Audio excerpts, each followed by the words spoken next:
In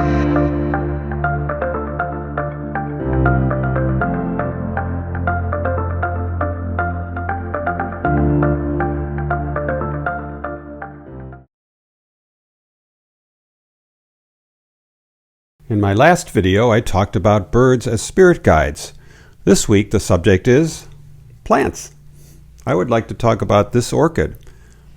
It's called a moth orchid or phalaenopsis. It's losing its flowers, as you can see. But one thing that's extraordinary is that this orchid started to bloom in August of 2021. It bloomed all winter and much of the spring. It's now May of 2022, so it bloomed about 9 months. I looked up how long orchids typically bloom. They do start blooming in winter and last until late spring, but this seems extraordinary to me. The other thing that is extraordinary is this orchid's story, where it came from and how it came to me. That story is so significant that I have come to regard this flower as a sort of a plant spirit guide. I will explain all this in a minute. But first, please like this video and subscribe. By doing so, you won't pay anything, you don't get any spam email or phone calls, but it helps me a lot and it picks up my spirits. You can also find me at gregholden.com. Thanks for letting me take a moment to say that. So on with the story. I went to see one of our patients in the ICU. She was a middle-aged woman from an Eastern European country. She was dying of cancer. I wanted to support her spiritually.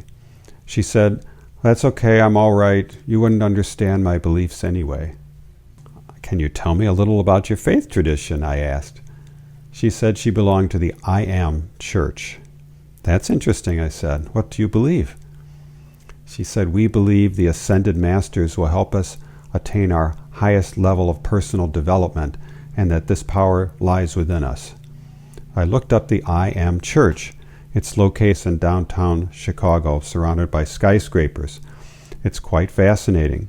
Worship there does involve ascended masters such as Saint Germain and even George Washington. But I don't want to get distracted with all that. She continued, "My husband doesn't understand and he is a Christian. Maybe you can help him." Her husband was there and he was very devoted to her. The next day he came to visit and I went to see him.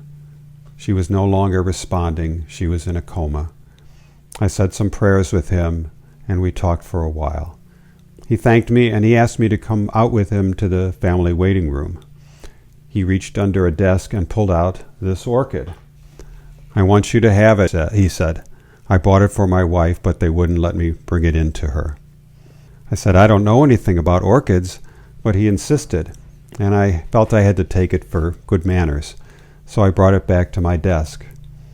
The wife died not long after that, but the plant kept blooming for months. I thought it represented love. I asked a friend how to care for it. She just told me to give it an ice cube once a week. So I did that all through the winter. The next year, in late January, it started to bloom, and the first blooms were out on Valentine's Day. So I told my colleagues that the plant represented love and devotion. Since then, it's bloomed every Valentine's Day. I think this might be the 4th year I've had this orchid. I just love it. It taught me to appreciate plants and how much joy they can bring us. It's actually one of my spirit guides. And now, maybe it's helped you a little bit too. What kind of plants are your spirit guides? Do you feel close to particular plants that you grow or that are around you? Let me know in the comments. This is Chaplain Greg Holden.